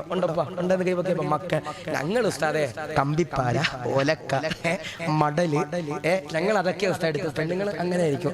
നമ്മുടെ ഉമ്മാക്ക് നമ്മൾ എത്രയോ മടലിൽ എറിഞ്ഞത്. അതുകൊണ്ട് പറഞ്ഞു അല്ലാഹു ഹീമ നൽകി എങ്ങനെയിരിക്കുമാറാവട്ടെ. മക്കളെ തല്ലാൻ വേണ്ടിയിട്ട്, മക്കളെ നന്നാക്കാൻ വേണ്ടിയിട്ട് ആരെങ്കിലും ഒരാൾ, ഏതെങ്കിലും ഒരു പിതാവോ മാതാവോ അവന്റെ വീട്ടിൽ ഒരു വടി ഒടിച്ചു വെച്ചാൽ അതിൽ ബറക്കത്തുണ്ടെന്ന് ഹബീബിന മുഹമ്മദ് മുസ്തഫ സല്ലല്ലാഹു അലൈഹി വസല്ലം. പക്ഷേ ഒടിച്ചു വെക്കുന്ന വടി എടുത്ത് മക്കള് നമ്മളെ അടിക്കരുത്. അല്ലാഹു ഹീമ നൽകി അനുഗ്രഹിക്കുമാറാവട്ടെ. ഒടിച്ചു വെച്ച വടി എടുത്തിട്ട് നമ്മുടെ മക്കൾ നമ്മുടെ കാല് നോക്കി അടിക്കാൻ പാടില്ല. അല്ലാഹു കാത്തിരക്ഷിക്കട്ടെ. അല്ലാഹു ഹീമ നൽകട്ടെ. ചില വാപ്പമാര് പരാതി പറയുന്ന, ഉസ്താദേ ഞങ്ങളുടെ മക്കൾക്ക് ഞങ്ങളോട് സ്നേഹമില്ല. എന്താ പറയണേ? ഞങ്ങളുടെ മക്കൾക്ക് ഞങ്ങളോട് ബഹുമാനം ഇല്ലെന്ന് പറയാറുണ്ട്. ആ ബഹുമാനം വരാനുള്ള മാർഗം എന്തെന്നറിയോ? നമ്മുടെ വാപ്പമാരുടെ ജോലി മക്കൾ അറിഞ്ഞിരിക്കണം. പിതാവിന്റെ ജോലി ഉമ്മിച്ച് എന്ത് ചെയ്യണം? മക്കളോട് പറഞ്ഞു കൊടുക്കണം, എടാ നിന്റെ വാപ്പ റബ്ബർ വെട്ടണ ചങ്ങാതിയാടാ, എടാ നിന്റെ വാപ്പ റബ്ബർ വെട്ടണ ചങ്ങാതിയാടാ, എടാ നിന്റെ വാപ്പ പാവപ്പെട്ടവനാടാ, കൂലിപ്പണിയെടുത്ത് ജീവിക്കുന്നവനാടാ, ഓട്ടോ ഓടിച്ച് ജീവിക്കുന്നവനാടാ എന്ന് പറഞ്ഞു കൊടുക്കാനുള്ള തന്റെ ഇടം ഉമ്മമാർക്ക് വേണം. മക്കള് വാപ്പയുടെ ജോലിയും അധ്വാന വിയർപ്പിന്റെ വിലയും മനസ്സിലാക്കണം. അത് മനസ്സിലാക്കാത്തപ്പോ എന്ത് വേണം? മക്കൾക്ക് അത് വേണം, ഇത് വേണം എന്ന് പറഞ്ഞിട്ട് ഇങ്ങനെ സമ്പത്തിൽ വിലയില്ലാതെ, വാപ്പമാരെ വിലയില്ലാതെ കടന്നു പോകും പാടില്ല. വാപ്പമാരുടെ, പിതാക്കന്മാരുടെ ജോലി നമ്മൾ മനസ്സിലാക്കിയിരിക്കണം. ചില മക്കൾക്ക് ഉമ്മമാരോട് ഭയങ്കര സ്നേഹമാണ്. വാപ്പാനെ ഇബ്ലീസിനെ പോലെ കാണുന്ന ചില മക്കൾ. സ്വന്തം വാപ്പ ദജ്ജാല ഉസ്താദേ എന്ന് പറഞ്ഞ ചില മക്കളുണ്ട്. അല്ലാഹു കാത്തിരക്ഷിക്കട്ടെ. പാടില്ല മോനെ. ഉമ്മ സ്വർഗത്തിന്റെ കവാടമാണെങ്കിൽ, ഉമ്മ സ്വർഗത്തിന്റെ കവാടമാണെങ്കിൽ വാപ്പ സ്വർഗത്തിന്റെ മധ്യ കവാടമാണെന്ന് ഹബീബിന മുഹമ്മദ് മുസ്തഫ സല്ലല്ലാഹു അലൈഹി വസല്ലം. അല്ലാഹു ഹീമ നൽകി അനുഗ്രഹിക്കുമാറാവട്ടെ. ഞാൻ വെറുതെ പറഞ്ഞതല്ല. മോനെ ഒരു വീട് നരകമെന്ന് ഹബീബിന മുഹമ്മദ് മുസ്തഫ സല്ലല്ലാഹു അലൈഹി വസല്ലം. ഒരു വീട് നരകമെന്ന് ഹബീബിന മുഹമ്മദ് മുസ്തഫ സല്ലല്ലാഹു അലൈഹി വസല്ലം. സഹാബത്ത് ചോദിച്ചു, നബിയേ ഏത് വീടാ നബിയെ നരകത്തിന്റെ വീടെന്ന് പറയുന്നേ? നബി തങ്ങൾ പറഞ്ഞു, സഹാബാ നിങ്ങളുടെ വീട്ടിൽ നിങ്ങളുടെ വാപ്പമാർക്ക് സംസാരിക്കാനുള്ള വോയിസ് ഇല്ലെങ്കിൽ, നിങ്ങളുടെ വീട്ടിൽ നിങ്ങളുടെ വാപ്പമാരും മക്കളെ പേടിച്ചുകൊണ്ട് നടക്കുന്നവരാണെങ്കിൽ നിങ്ങളുടെ വീട് നരകമാണെന്ന് ഹബീബിന മുഹമ്മദ് മുസ്തഫ സല്ലല്ലാഹു അലൈഹി വസല്ലം. ഈ മരുമക്കളോട് പറയാ കുടുംബം കുളം കൊണ്ടരുത്. ചില കാക്കമാര് പെണ്ണിനെ വിളിച്ചോണ്ട് വരും. പെണ്ണിട്ട് പിന്നെ ഓള് ഭരിക്കും, നമ്മൾ ഇങ്ങനെ നിൽക്കും. 3 കൂട്ടം ഭർത്താക്കന്മാർ നരകത്തിലെന്ന് ഹബീബിന മുഹമ്മദ് മുസ്തഫ സല്ലല്ലാഹു അലൈഹി വസല്ലം. 1 ഏത് ഭർത്താവെന്നറിയോ? ഭാര്യയും മക്കളും തെറ്റ് ചെയ്യുമ്പോ അതിന് കൂട്ടി നിൽക്കുന്ന ഭർത്താവ് ഏതാ? അവൻ നരകത്തിലേക്കുള്ള ഭർത്താവ്. 2 ഭാര്യയുടെ കിടപ്പിര രഹസ്യം പങ്കിടുന്ന ഭർത്താവാരാ? അവര് നരകത്തിലേക്കുള്ള ഭർത്താവ് എന്ന് ഹബീബിന മുഹമ്മദ് മുസ്തഫ സല്ലല്ലാഹു അലൈഹി വസല്ലം. മൂന്ന് പച്ച മലയാളത്തിൽ പറഞ്ഞാൽ, തനി മലയാളത്തിൽ പറഞ്ഞാൽ പെൺകോന്തന്മാരാകുന്ന ഭർത്താക്കന്മാര്, ഭാര്യയുടെ പാവാടയുടെ വള്ളി ഇങ്ങനെ പിടിച്ച് മണത്തോണ്ട് നടക്കണ ചില പെൺകൂസന്മാരാകുന്ന ഭർത്താക്കന്മാര്, അവര് നരകത്തിലേക്കുള്ള ഭർത്താവ് എന്ന് ഹബീബിന മുഹമ്മദ് മുസ്തഫ സല്ലല്ലാഹു അലൈഹി വസല്ലം. കെട്ടിക്കൊണ്ട് വന്ന ഭാര്യ പറയാ, അമിന പറഞ്ഞു, അശിക്കയെ കൊണ്ടുപോയി ഉമ്മാനെ വാപ്പാനെ കളയാൻ പറയുമ്പോ അങ്ങനെ ചെയ്യുന്നവനാണെങ്കിൽ നീ നരകത്തിലേക്കുള്ള ഭർത്താവാ മോന. അള്ളാഹു കാത്തിരക്ഷിക്കുമാറാവട്ടെ. അതാ പറയണേ, വാപ്പയുടെ പൊരുത്തം നമുക്ക് വേണം. വാപ്പ ഒരിക്കലും എന്റെ പ്രിയപ്പെട്ട സഹോദരങ്ങളെ കരയാൻ പാടില്ല. ഒരിക്കലതാ അലിയാരിതങ്ങൾ പള്ളിക്കൊക്കെ തിരിക്കുമ്പോ ഒരു ഉപ്പയതാ കരയുകയാ, ഉപ്പയതാ സങ്കടപ്പെടുകയാ. പടച്ചവനെ, അലിയാരിതങ്ങളെ കടന്നു ചെന്നുകൊണ്ട് ഉപ്പയോട് ചോദിക്കുകയാ, എന്തിനാണ് കരയുന്നത്, എന്തിനാണ് സങ്കടപ്പെടുന്നത്, എന്തിനാണ് നൊമ്പരപ്പെടുന്നത്, എന്തിനാണ് വിരഹിക്കുന്നത് എന്ന് പറഞ്ഞുകൊണ്ട് അലിയാരിതങ്ങൾ ചോദിക്കുമ്പോ ഉപ്പയുണ്ടല്ലോ കരഞ്ഞുകൊണ്ട് അലിയാരിതങ്ങളോട് പറയുകയാ, അലിയാരിതങ്ങളെ, എന്റെ പ്രിയപ്പെട്ട മകനുണ്ടല്ലോ മദീനയിലെ പാട്ടുകാരനാ, ണ്ടല്ലോ പാട്ടുപാടിയപ്പോ ഒരു സമ്മാനമുണ്ടല്ലോ ലഭിക്കുകയാ. സമ്മാനമതാ വീട്ടിലുള്ള വാപ്പയതാ കരയുകയാ. വാപ്പയതാ അലിയാർ തങ്ങളോട് പറയുകയാ, ഈ പാവപ്പെട്ട പിതാവിന്റെ കൈയുണ്ടല്ലോ ആ സമ്മാനത്തിലേക്ക് തട്ടിയിട്ട് സമ്മാനമുണ്ടല്ലോ താഴത്തേക്ക് വീണു നഷ്ടപ്പെട്ടു പോയി അലിയേ. എന്റെ പ്രിയപ്പെട്ട പൊന്നുമോനുണ്ടല്ലോ എന്നെ കൈ മുറിച്ചു കളയുന്നതാ എന്ന് പറഞ്ഞുകൊണ്ട് പിതാവിന്റെ പ്രിയപ്പെട്ടവരെ കരയുമ്പോ അലിയാർ തങ്ങളതാ പൊന്നുമോനെ വിളിക്കുകയാ. പടച്ചവനെ, റസൂലുള്ളാഹിയുടെ മദീനയുടെ പള്ളിയിലേക്ക് പൊന്നുമോനുണ്ടല്ലോ കടന്നു വരികയാ. അലിയാർ തങ്ങൾ പറയുകയാ, മോനെ, നിനക്ക് കിട്ടിയ സമ്മാനമുണ്ടല്ലോ, സമ്മാനം ആരെങ്കിലും ഒരാൾ താഴത്തേക്ക് ഇട്ട് കഴിഞ്ഞാൽ അവന്റെ കൈയുണ്ടല്ലോ നീ മുറിക്കുമോ എന്ന് ചോദിക്കുമ്പോ അലിയാർ തങ്ങളോട് പറയുകയാ, മുറിക്കും തങ്ങളെ, എനിക്കാ സമ്മാനമുണ്ടല്ലോ ജീവനാണ് തങ്ങളെ. അലിയാർ തങ്ങൾ പറയുകയാ, നീ വീട്ടിലേക്ക് കടന്നു ചെല്ലുക, നിന്റെ പിതാവിന്റെ കൈയുണ്ടല്ലോ മുറിച്ചു കൊള്ളുക, നിന്റെ സമ്മാനമുണ്ടല്ലോ പിതാവതാ അറിയാതെ തട്ടിയിട്ടതാ, പിതാവുണ്ടല്ലോ സങ്കടത്തിലാ വിറക്കുന്നതാ. പൊന്നുമോനെ കരയുകയാ, അറിയാതെ പറഞ്ഞു പോയതാ, അറിയാതെ സംഭവിച്ചു പോയതാ. അല്ലാഹു പൊറുക്കുമോ അലിയേ, അല്ലാഹു പൊറുക്കുമോ അലിയേ. അലിയാർ തങ്ങൾ പറയുകയാ, വാപ്പയുടെ കൈ പിടിച്ചുകൊണ്ട് ദുആ ചെയ്തു, വാപ്പയുടെ കൈ പിടിച്ചുകൊണ്ട് പൊരുത്തം വാങ്ങിച്ചു. ആ സഹാബിയുണ്ടല്ലോ വീട്ടിലേക്ക് കടന്നു ചെല്ലുകയാ, വാപ്പയുടെ കൈ പിടിക്കുകയാ, മസ്ജിദ് നബവിയിലേക്ക് കടന്നു വരികയാ. എന്നിട്ടതാ അലിയാർ തങ്ങളോട് പറയുകയാ, ഇതെന്റെ വാപ്പയാണ് തങ്ങളെ. വാപ്പയോടെന്നിട്ട് പൊന്നുമോനതാ കരഞ്ഞുകൊണ്ട് പറയുകയാ, വാപ്പോ അറിയാതെ പറഞ്ഞു പോയതാ, പൊരുത്തപ്പെടുമോ വാപ്പാ, പൊരുത്തപ്പെടുമോ പിതാവേ എന്നൊരു പൊന്നുമോന് ചോദിച്ചെന്ന് ചരിത്രം പറയുമ്പോ, പിതാവിന്റെ പൊരുത്തമില്ലാതെ വാപ്പയുടെ പൊരുത്തമില്ലാതെ ആരെങ്കിലും ഒരാൾ വിട പറഞ്ഞാൽ മരിക്കുമ്പോ ഈമാനോടെ മരിക്കൂല. ഹബീബുന മുഹമ്മദ് മുസ്തഫ സല്ലല്ലാഹു അലൈഹി വസല്ലമ തങ്ങൾ പറയുമ്പോ ഒരു മകനതാ ലുഖ്മാനുൽ ഹക്കീം തങ്ങളുടെ ചാരത്തേക്ക് കടന്നു വരികയാ. ലുഖ്മാനുൽ ഹക്കീം തങ്ങളോട് പറയുകയാ, വാപ്പയോട് സ്നേഹമില്ല, എനിക്കുണ്ടല്ലോ വാപ്പയോട് മുഹബ്ബത്തില്ല. ലുഖ്മാനുൽ ഹക്കീം തങ്ങളതാ പറയുകയാ, നീ നീ ഒരു പെണ്ണ് കെട്ടണേ, ഒരു കല്യാണം കഴിക്കണേ, ഒരു നിക്കാഹ് ചെയ്യണേ. എന്നിട്ടതാ കടന്നു വരിക. ആ സഹാബിയതാ കടന്നു ചെല്ലുകയാ. എന്നിട്ടതാ നിക്കാഹ് ചെയ്യുകയാ. വർഷങ്ങൾ കഴിയുകയാ. ലുഖ്മാനുൽ ഹകീം തങ്ങളുണ്ടല്ലോ, വടി പിടിച്ചുകൊണ്ട് നടക്കുന്ന സമയത്ത്, പ്രായമാകുന്ന സമയത്ത് ഈ സഹോദരനുണ്ടല്ലോ കടന്നു വന്നുകൊണ്ട് കരഞ്ഞുകൊണ്ട് പറയുകയാ, എന്റെ മക്കളുണ്ടല്ലോ എന്നോട് കണ്ടാലുടൻവാ വിട്ടു നീ കരയേണ്ടതാ. മെടക്കു പകരോ മളമാ സുബ്ഹാനാ റബ്ബി അതിൽ കിടക്കേണ്ടതാണ് സുമാനാ. കബറിൽ കിടക്കുമ്പോ കബറിന്റെ അകത്ത് പാമ്പുണ്ടാകും, സച്ചിൻ ഉണ്ടാകൂല. തേലുണ്ടാകും, മമ്മൂട്ടി ഉണ്ടാകൂല. എന്റെ പ്രിയപ്പെട്ടവരെ പുഴുക്കലുണ്ടാകും, നയൻതാര ഉണ്ടാകൂല. എല്ലാവരും പോകും, ആരും ഉണ്ടാകൂല. കബറിന്റെ അകത്ത് നീ ഒറ്റക്ക. ആ കബറിന്റെ അകത്ത് എന്റെ പ്രിയപ്പെട്ടവരെ നമ്മൾ കിടക്കുമ്പോ ആഷിഖ് ദാരിമിയും ഖത്തീബ് ഉസ്താദും ലൈവുകാരനും മൈക്ക് സെറ്റുകാരനും നിങ്ങളും എല്ലാവരും കമ്മിറ്റിക്കാരും എല്ലാവരും ചിന്തിക്കും, റബ്ബേ ഞാൻ പാല് കൊടുത്തു വളർത്തി എന്റെ മക്കള്, ഞാന് തോളത്ത് കയറ്റി വെച്ചുകൊണ്ട് നടന്ന എന്റെ മക്കൾ എന്റെ കബറിന്റെ ചാര വരുമെന്ന് നമ്മളൊക്കെ പ്രതീക്ഷിക്കും. പക്ഷേ അവര് വരൂല, അവര് വരൂല. പക്ഷേ നമ്മുടെ കബറിന്റെ അകത്ത് ഒരു പ്രകാശം. നമ്മൾ കബറിന്റെ അകത്ത് കിടക്കുമ്പോ KCBയുടെ ലൈറ്റ് ഇതുപോലെ ലൈറ്റ് കത്തിച്ചതുപോലെ നമ്മുടെ കബറിന്റെ അകത്ത് ഭയങ്കര പ്രകാശം. നമ്മുടെ തലയുടെ ഭാഗത്തു കൂടി വല്ലാത്ത പ്രകാശം, കൈയുടെ ഭാഗത്തു കൂടി വല്ലാത്ത പ്രകാശം, ഏണിന്റെ ഭാഗത്തു കൂടി വല്ലാത്ത പ്രകാശം, നമ്മുടെ മുട്ടിന്റെ ഭാഗത്തു കൂടി വല്ലാത്ത പ്രകാശം, നമ്മുടെ നെരിയാണിയുടെ ഭാഗത്തു കൂടി വല്ലാത്ത പ്രകാശം. നമ്മൾ അള്ളാഹുവിനോട് ചോദിക്കും, റബ്ബേ എന്റെ കബറിൽ ഇത്രയും പ്രകാശം വരാൻ കാരണം എന്താ റബ്ബേ? ഞാൻ പള്ളിയിലെ ഖത്തീബിനെ കളിയാക്കിയവനാ റബ്ബേ, പള്ളിയിലെ ഉറൂസിനെ കളിയാക്കിയവനാ റബ്ബേ, നബിദിനത്തിനെതിരെ നിന്നവനാ റബ്ബേ, ഇവിടെ ചീരണി കൊടുത്തപ്പോ അതിനെതിരെ നിന്നവനാ റബ്ബേ, നിസ്കരിക്കാതെ നടന്നവനാ റബ്ബേ, വാപ്പയുടെ ഉമ്മയുടെ പൊരുത്തമില്ലാതെ നടന്നവനാ റബ്ബേ. എന്റെ കബറിൽ പിന്നെ എന്താ പടച്ചവനെ KCB പോലും ഇങ്ങനെ ലൈറ്റ് കത്തിച്ചിട്ടുണ്ടാകില്ല റബ്ബേ.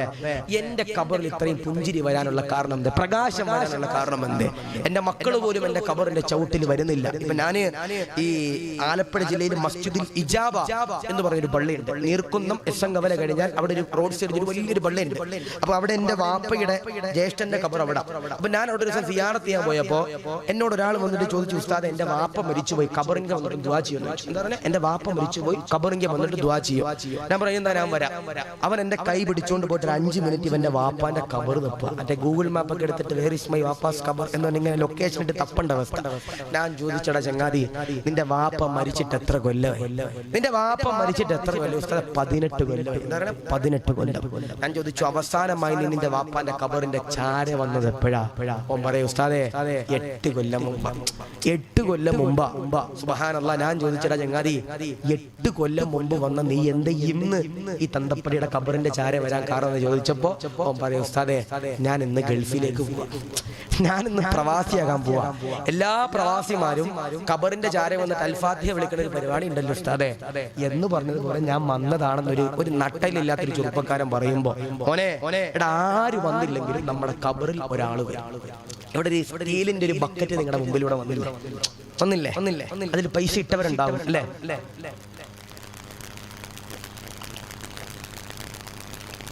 ഒരു ബക്കറ്റ് നിങ്ങളുടെ മുമ്പിലൂടെ വന്നപ്പോ പൈസ ഇട്ടവരുണ്ടാവും. ഉസ്താദേ ഇന്ന് നിങ്ങൾ ചോദിക്കണ പൈസ ഞങ്ങൾ തരാന്ന് പറഞ്ഞിട്ട് പോക്കറ്റിൽ ചോദിക്കും, ഉസ്താദേ ഞാൻ തരാന്ന് പറഞ്ഞിട്ട് ഇങ്ങനെ നിൽക്കണവരുണ്ടാവും. ഈ കാണുന്ന പള്ളി കെട്ടാൻ പൈസ കൊടുത്തവരുണ്ടാവും അല്ലേ? അപ്പുറത്ത് കാണുന്ന ഉസ്താദിന്റെ ആ കോട്ടേഴ്സ് ഉസ്താദിന്റെ കൊട്ടാരം പണിയാൻ വേണ്ടിട്ട് പൈസ കൊടുത്തവരുണ്ടാവും. ഈ പരിപാടി നടത്താൻ വേണ്ടി പൈസ കൊടുത്തവരുണ്ടാവും അല്ലെ? ഇതിനൊക്കെ പൈസ ഇല്ലേ? പൈസ ഉണ്ട്. സദഖ കൊടുക്കുന്നവര്, ആദരവാകുന്ന പ്രവാചകനാകുന്ന നബി തങ്ങളതാ പറയുകയാ, സദഖ കൊടുക്കുന്നവരെ, സ്വർണം കൊടുക്കുന്നവരെ, അരി കൊടുക്കുന്നവരെ, മാംസം കൊടുക്കുന്നവരെ, അൽഹംദുലില്ലാഹ് പള്ളി കെട്ടാൻ പൈസ കൊടുക്കുന്നവരെ, അൽഹംദുലില്ലാഹ് നിന്റെ ഖബറിലുണ്ടല്ലോ ഒരു പ്രകാശമതാ കടന്നു വരികയാ. അതുകൊണ്ട് സദഖ കൊടുത്തോ ചെറുപ്പക്കാരാ, സദഖ കൊടുത്തോ പെങ്ങളെ. നിന്റെ ഖബറിന്റെ അകത്തേക്ക് എന്റെ പ്രിയപ്പെട്ടവരെ ഒരു പ്രകാശം കടന്നു വരികയാ. നാദാ അതിനുള്ള സൗഭാഗ്യങ്ങൾ തരണേ അല്ലാ. അവസാനത്തെ ചരിത്രമാണ് പറയുന്നത്, പിരിക്കാൻ വേണ്ടി പറയുന്ന ചരിത്രമല്ല. എന്നാലും എന്റെ പ്രിയമുള്ളവരോട് പറയുകയാ, ഒരു രൂപയെങ്കിലും ബക്കറ്റിലിട്ടവരോട് പറയുകയാ, ആയിരങ്ങൾ കൊടുക്കുന്നവരോട് പറയുകയാ, ഈ മനോഹരമാകുന്ന ഗ്രാമമെന്ന് പറയുന്നത് ഒരുപാട് പാപങ്ങളുള്ള നാടാ. എന്നാലും ഉസ്താദ് പള്ളിക്ക് വേണ്ടിയല്ലേ ഞങ്ങൾ കൊടുക്കാം എന്ന് പറഞ്ഞുകൊണ്ട് ഓടി വരുന്നവരോട് പറയുകയാ, ഒരു വേദനിപ്പിക്കുന്ന ചരിത്രമോ, വേദനിപ്പിക്കുന്ന ചരിത്രമോ, സങ്കടമുള്ള ചരിത്രമോ. ഏതെന്നറിയോ, ഏതെന്നറിയോ, ഒരു യാചകനതാ കടന്നു വരികയാ, റസൂലുള്ളാഹിയുടെ മുമ്പിലേക്ക് കടന്നു വരികയാ. റസൂലുള്ളാഹിയോട് പറയുകയാ, അസ്സലാമു അലൈക യാ റസൂലല്ലാഹ്. നബിയേ സലാമുണ്ട് നബിയേ, വിശക്കുന്നു നബിയേ, സങ്കടമാണ് നബിയേ. റസൂലുള്ളാഹി അതാ ആയിഷ ബീവിയുടെ മുഖത്തേക്ക് നോക്കുമ്പോ ആയിഷ ബീവി എന്റെ പ്രിയപ്പെട്ടവരെ പറയുകയാ, ഭക്ഷണമില്ല, ദാരിദ്ര്യമാ, പട്ടിണിയാ.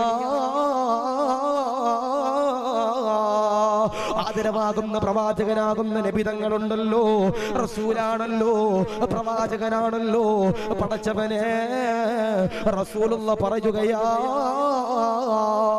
ആ കാണുന്ന വീടുണ്ടല്ലോ എന്റെ പ്രിയപ്പെട്ട പൊന്നുമോള് ഫാത്തിമയുടെ വീടാ. അവിടെ ചെന്നുകൊണ്ട് ഭക്ഷണം ചോദിച്ചാൽ ഫാത്തിമയതാ ഭക്ഷണമുണ്ടല്ലോ തരുന്നതാ. പടച്ചവനെ, യാചകരതാ കടന്നു ചെല്ലുകയാ. ഫാത്തിമയുടെ വീടിന്റെ ഉള്ളറയിലേക്ക് യാചകൻ എന്റെ പ്രിയപ്പെട്ടവരെ കടന്നു ചെല്ലുകയാ. അസ്സലാമു അലൈക്കും യാ ഫാത്തിമ,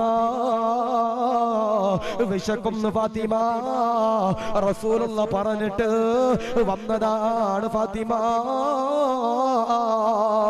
ഫാത്തിമ ബീബി അകത്തേക്ക് കടന്നു ചെല്ലുകയാ. പടച്ചവനെ, അടുക്കളയിലേക്ക് കടന്നു ചെല്ലുകയാ. പടച്ചവനെ, പാത്രങ്ങൾ പരതുകയാ. കഴിക്കാൻ ഭക്ഷണമില്ല. ഫാത്തിമയുടെ വീടുണ്ടല്ലോ പട്ടിണിയില. ഫാത്തിമയതാ കരയുകയാ. ഫാത്തിമയുണ്ടല്ലോ, ഹസനും ഹുസൈനും ഉണ്ടല്ലോ, പുതച്ചിരിക്കുന്ന പുതപ്പുണ്ടല്ലോ, കൈകളിലേക്ക് എടുക്കുകയാ. യാചകന്റെ കൈകളിലേക്ക് കൊടുക്കുമ്പോ യാചകനതാ പറയുകയാ, പുതപ്പ് വേണ്ട ഫാത്തിമ, ഭക്ഷണം തരുമോ ഫാത്തിമ. ഫാത്തിമയതാ അകത്തേക്ക് കടന്നു ചെല്ലുകയാ. പടച്ചവനെ, അടുക്കളയിലേക്ക് കടന്നു ചെന്നിട്ട് മുസല്ലയന്റെ പ്രിയപ്പെട്ടവരെ വിരിക്കുകയാ. എന്നിട്ടതാ വുളൂ ചെയ്യുകയാ. എന്നിട്ടതാ സുജൂദിൽ കിടക്കുകയാ. പടച്ചവനോട് പൊട്ടിക്കരഞ്ഞു ദുആ ചെയ്യുകയാ. അല്ലാ, ഈ ഫാത്തിമയുണ്ടല്ലോ പാപമാണ് അല്ലോ, സാധുവാണ് അല്ലോ, ദോഷിയാണ് അല്ലോ, ദാരിദ്ര്യമാണ് അല്ലോ.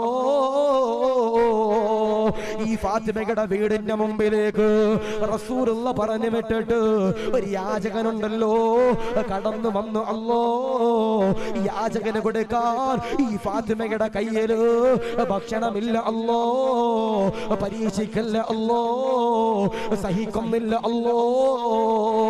ആ സമയത്തൊരു അശരീരി കടന്നു വരികയാ. ആകാശത്ത് നിന്ന് ഒരു അശരീരി എന്റെ പ്രിയപ്പെട്ടവരെ കടന്നു വരികയാ.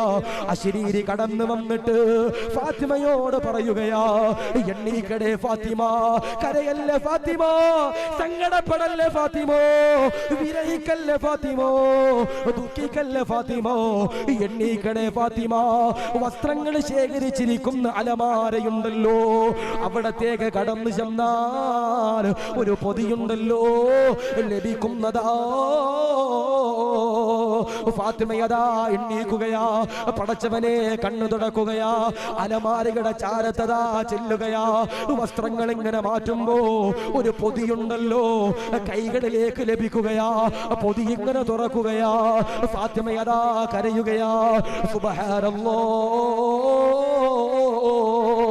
ഫാത്തിമയതാ കരഞ്ഞുകൊണ്ട് പടച്ചവനോട് പറയുകയാ, അല്ലാഹ് പരീക്ഷിക്കല്ലേ റബ്ബേ, ഫാത്തിമ പാവമാണ് റബ്ബേ, ഫാത്തിമ സാധുവാണ് റബ്ബേ.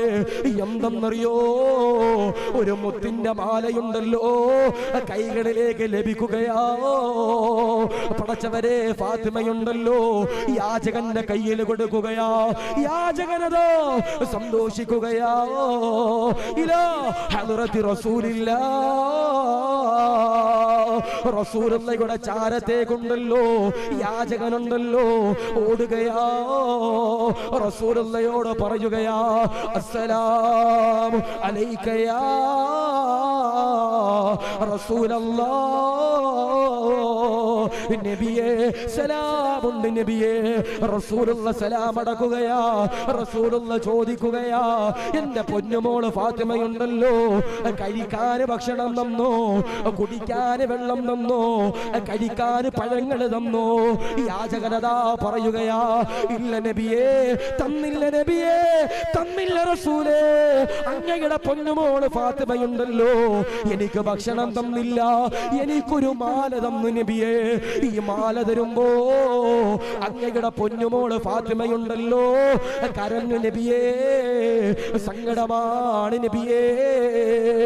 റസൂലുള്ള ചോദിക്കുകയാ, മാലയൊന്ന് കയ്യിലേക്ക് തരുമോ? പടച്ചവനെ മാലയതാ കയ്യിൽ കൊടുക്കുമ്പോ റസൂലുള്ള മാല ഇങ്ങനെ ചേർത്തു പിടിക്കുകയാ. റസൂലുള്ള മാലയിലേക്ക് ചുംബിക്കുകയാ. റസൂലുള്ള കരയുകയാ. റസൂലുള്ള ഏങ്ങലടിക്കുകയാ. റസൂലുള്ളയുടെ കണ്ണിൽ നിന്ന് ദ്വാരധാരയായി റസൂലുള്ളയുടെ കണ്ണിൽ നിന്ന് കണ്ണുനീരുണ്ടല്ലോ വീഴുമ്പോ സഹാബത്ത് ചോദിക്കുകയാ, എന്തിനാണ് നബിയേ കരയുന്നത്, എന്തിനാണ് നബിയേ? റസൂലുള്ള പറയുകയാ, ഈ മാല ആരുടെതെന്നറിയോ? ഇതെന്റെ പ്രിയപ്പെട്ട ഭാര്യയുടെ മാലയാ, എന്റെ ഖദീജയുടെ മാലയാ. എന്റെ ഖദീജയതാ വിട പറയാൻ സമയമായപ്പോ എന്റെ പൊന്നുമോള് ഫാത്തിമയുണ്ടല്ലോ വിളിക്കുകയാ. ഫാത്തിമയോടെ ഖദീജ ബീവി പറയുകയാ, മോളെ ഉമ്മിച്ചയുടെ കയ്യിൽ തരാൻ വേറെയൊന്നുമില്ല, ഉമ്മിച്ചാക്ക് ഒരുപാട് സമ്പത്ത് അല്ലാഹു തന്നല്ലോ, അതെല്ലാം ദീനിനു വേണ്ടി കൊടുത്തു ഫാത്തിമ. ഉമ്മയുടെ കയ്യില് അവസാനമായി തരാനുള്ളത് ഈ മാല മാത്രമാണ്, മാല മാത്രമാ. ആ മാലയുണ്ടല്ലോ ഖദീജ ബീവിയുണ്ടല്ലോ ഫാത്തിമ ബീവിയുടെ കഴുത്തിലേക്ക് ഇട്ടുകൊടുക്കുമ്പോ പടച്ചവരെ ഒരു യാചകം എന്ന് ചോദിക്കുമ്പോ ഊരിക്കൊടുത്തെന്ന് ചരിത്രം പറയുമ്പോ എന്തിനാണ് പറഞ്ഞതെന്നറിയോ? എന്തിനാണ് പറഞ്ഞതെന്നറിയോ? സദഖ കൊടുക്കാനോ മടിക്കുന്നവരെ, വയലിന്റെ സദസ്സിനെ എതിർക്കുന്നവരെ, ചോറ് കൊടുക്കുന്നതിനെ എതിർക്കുന്നവരെ, മൗലിദിന്റെ സദസ്സിനെ എതിർക്കുന്നവരെ, റസൂലുള്ളാഹിയുടെ പൊന്നുമോള് പട്ടിണി കിടന്നിട്ടുണ്ട്, അലിയാരിതങ്ങൾ പട്ടിണി കിടന്നിട്ടുണ്ട്. അലിയാരിതങ്ങൾ പുല്ല് വിറ്റിട്ട് തിരിച്ചതാ വീട്ടിലേക്ക് കടന്നു വരുമ്പോ അല്ലാഹുവേ, അലിയാരിതങ്ങൾ കരഞ്ഞുകൊണ്ട് ഫാത്തിമയോട് ചോദിക്കുകയാ, ഫാത്തിമ വിശക്കുന്നു ഫാത്തിമ. ഫാത്തിമ ബീവി കരഞ്ഞുകൊണ്ട് പ്രിയപ്പെട്ട പ്രിയതമനോട് പറയുകയാ, അലിയേ ദാരിദ്ര്യമാ, പട്ടിണിയാ, കഴിക്കാൻ ഭക്ഷണമില്ല. ഒരിക്കലതാ റസൂലുള്ളാഹിയുണ്ടല്ലോ പ്രിയപ്പെട്ട മകളാകുന്ന ഫാത്തിമയുടെ വീട്ടിലേക്ക് കടന്നു വരുമ്പോ ഹസനും ഹുസൈനും അതാ കരയുകയാ. പടച്ചവനെ കരയുകയാ. റസൂലുള്ളാഹിയുടെ മുഖം എങ്ങനെ ചുവക്കുകയാ. പടച്ചവനെ വിശന്നുകൊണ്ടാണല്ലോ കരയുന്നത്. റസൂലുള്ളാഹി ദേഷ്യപ്പെട്ടുകൊണ്ട് വിളിക്കുകയാ, ഫാത്തിമ അരികിലേക്ക് കടന്നു വരിക, അരികിലേക്ക് കടന്നു വരിക.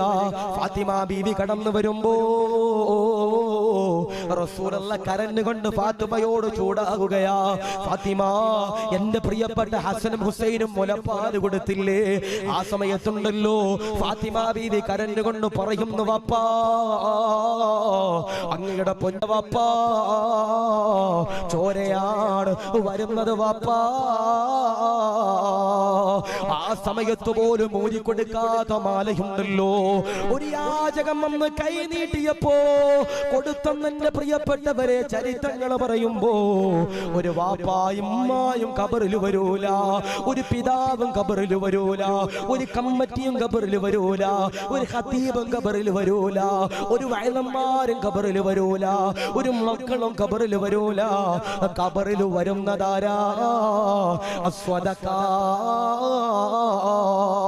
സദഖ മാത്രമാണെന്ന് പറയുമ്പോ നാദാ ഇവിടെ സദഖ കൊടുത്ത സാധുക്കളെ അല്ലാഹ് കബൂലാക്കണേ അല്ലാഹ്, ഈമാൻ കൊടുക്കണേ അല്ലാഹ്, റാഹത്തിലാക്കണേ അല്ലാഹ്, ഇടങ്ങേറുകൾ കൊടുക്കല്ലേ അല്ലാഹ്, ദാരിദ്ര്യം കൊടുക്കല്ലേ അല്ലാഹ്, ഈമാൻ കൊടുക്കണേ അല്ലാഹ്, കീറി മുറിക്കുന്ന രോഗങ്ങള്, വൈറസുകള്, കടങ്ങള് സലാമത്ത് കൊടുക്കണേ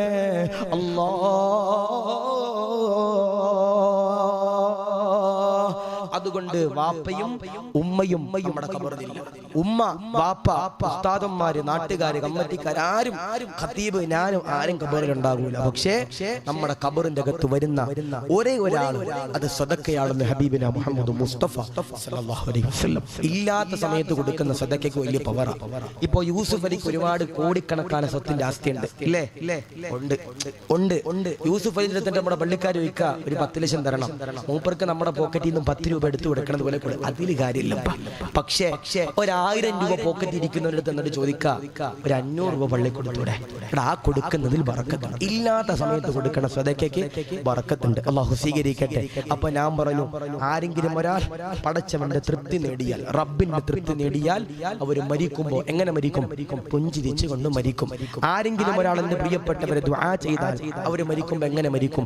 അൽഹംദുലില്ലാഹ്, എന്റെ പ്രിയപ്പെട്ടവരെ പുഞ്ചിരിച്ചു കൊണ്ട് മരിക്കും. 3 ആരെങ്കിലും ഒരാൾ പിതാവിന്റെ പൊരുത്തം വാങ്ങിച്ചാൽ അവരെന്റെ പ്രിയപ്പെട്ടവരെ പുഞ്ചിരിച്ചു കൊണ്ട് മരിക്കും. 4 ആരെങ്കിലും ഒരാൾ മാതാവിന്റെ പൊരുത്തം വാങ്ങിച്ചാൽ അവരെന്റെ പ്രിയപ്പെട്ടവരെ അൽഹംദുലില്ലാഹ് പുഞ്ചിരിച്ചു കൊണ്ട് മരിക്കും. ഇനി ഇവരാരും നമ്മുടെ ഖബറിൽ വന്നില്ലെങ്കിലും വരുന്ന ഒരാളുണ്ടെങ്കിൽ സദഖ എന്ന ഹബീബുന മുഹമ്മദ് മുസ്തഫ സല്ലല്ലാഹു അലൈഹി വസല്ലം. ഞാൻ ഒരുപാടൊന്നും ചോദിക്കണില്ല. കുല്ലു നഫ്സിൻ ദാഇഖത്തുൽ മൗത്ത്, എല്ലാവരും മരിക്കും. ഇന്നത്തെ രാത്രി എങ്ങാനും ഞാനും നിങ്ങളും വിട പറഞ്ഞു പോയാൽ, നമ്മുടെ ഖബറിന്റെ അകത്ത് എന്തുണ്ട്? അല്ലെ, ഞാൻ ചോദിക്കട്ടെ, ഈ ഭാര്യമാര് മരിച്ചവരുണ്ടെങ്കിൽ കൈവയ്ക്കപ്പ. ഭാര്യമാര് മരിച്ചവർ ഒരാളെ മരിക്കാൻ ദുആ ചെയ്യാനല്ല കേട്ടോ പറഞ്ഞ, ഭാര്യമാര് മരിച്ചവരുണ്ട് ഒരാള്. അല്ലാഹു ഖബർ വിശാലമാക്കട്ടെ. ഭർത്താക്കന്മാര് മരിച്ചവരുണ്ടെങ്കിൽ കൈവയ്ക്കപ്പ. 1 2 3 4 അല്ലാഹു ഖബർ വിശാലമാക്കട്ടെ. നഷ്ടവാ അല്ലേ വാപ്പ? ഭാര്യ നഷ്ടപ്പെട്ടാൽ അത് നഷ്ടവാ. ഞാന് കോഴിക്കോട് ചാലിയത്ത് പഠിക്കുമ്പോൾ എനിക്ക് ഭക്ഷണം തന്നൊരു ഉമ്മയുണ്ട്, ഇന്ന് ഖബറില്ല. അല്ലാഹു വിശാലമാക്കട്ടെ, അല്ലാഹു സ്വർഗ്ഗം കൊടുക്കട്ടെ. അല്ലാഹു ഈ പറഞ്ഞ വഅദിന്റെ പരിപൂർണ്ണ പ്രതിഫലം ഉമ്മയുടെ ഖബറിലേക്ക് അല്ലാഹു എത്തിച്ചു കൊടുക്കട്ടെ. ഞാൻ എന്തിനാ പറയണമെന്നറിയ ഉമ്മയുടെ സംഭവം? ആ ഉമ്മക്ക് ഒരു അസുഖം ഇല്ലായിരുന്നു, ഒന്ന് ചെറുതായിട്ടൊന്ന് തെന്നി വീണു. ഉമ്മയുടെ തല, എന്റെ പ്രിയപ്പെട്ടവരെ, ബ്ലഡ് ക്ലോട്ടായിട്ട് ആ ഉമ്മ എന്റെ പ്രിയപ്പെട്ടവർ ലോകത്ത് നിന്ന് വിട പറഞ്ഞു പോയി. ഞാന് ആ ഉമ്മയുടെ പ്രിയപ്പെട്ട മക്കള് വെന്റിലേറ്ററിന്റെ അകത്ത് ഇങ്ങനെ ഇറങ്ങി വന്നിട്ട് എന്നോട് പറഞ്ഞു, ഉസ്താദേ, ആശിഖ് ഉസ്താദേ, ഉമ്മിച്ച മരിക്കുമെന്ന ഉസ്താദ് ഡോക്ടർമാര് പറയണേ. ഞാൻ ആ ഡോക്ടറിന്റെ അടുത്ത് എന്നിട്ട് ഞാൻ ചോദിച്ചു, വെന്റിലേറ്ററിൽ ഡ്യൂട്ടിയിലുള്ള ഡോക്ടറിന്റെ അടുത്ത് ഞാൻ ചോദിച്ചു, പൈസ എത്രയും മുടക്കാൻ മക്കള് ഞങ്ങളൊക്കെ തയ്യാറാ, ആ ഉമ്മയെ ഞങ്ങൾക്ക് തിരിച്ചു തരണമെന്ന് പറഞ്ഞപ്പോൾ ഡോക്ടർ എന്നോട് പറഞ്ഞു, ഉസ്താദേ, നിങ്ങളൊരു പണ്ഡിതനാ, നിങ്ങളോട് ഞാൻ പറയാം, ആ ഉമ്മിച്ച ഒരു 10 മിനിറ്റും കൂടി മാത്രമേ ഈ ലോകത്ത് ജീവിച്ചിരിപ്പുണ്ടാകൂ. ഉമ്മ ഇങ്ങനെ മരിച്ചുകൊണ്ടിരിക്കുക. നിങ്ങൾക്ക് എന്തെങ്കിലും അവസാനമായി പ്രാർത്ഥിക്കാനുണ്ടെങ്കിൽ ആ ഉമ്മയുടെ ചാരത്ത് ചെന്ന് പ്രാർത്ഥിക്കാം. ഞാൻ എന്റെ പ്രിയപ്പെട്ടവരെ, ആ ഉമ്മയുടെ ചാരത്ത് ചെന്നു. എനിക്ക് വസ്ത്രം അലക്കി തന്ന ഉമ്മ, എനിക്ക് ഭക്ഷണം വിളമ്പി തന്ന ഉമ്മ, എന്നെ മോനെ എന്ന് വിളിച്ചിട്ട് എനിക്ക് ഭക്ഷണം വിളമ്പി തന്ന ഉമ്മ, എന്റെ പ്രിയപ്പെട്ടവരെ, ആ വെന്റിലേറ്ററിന്റെ അകത്ത് കിടക്ക.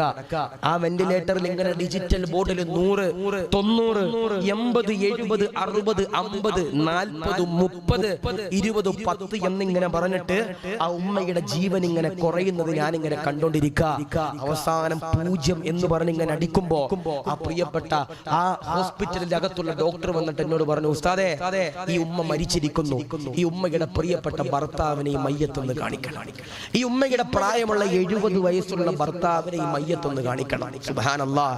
ഞാൻ എന്റെ പ്രിയപ്പെട്ടവരെ വെന്റിലേറ്ററിൽ നിന്ന് പുറത്തിറങ്ങി ഉപ്പയുടെ കൈ പിടിച്ചു.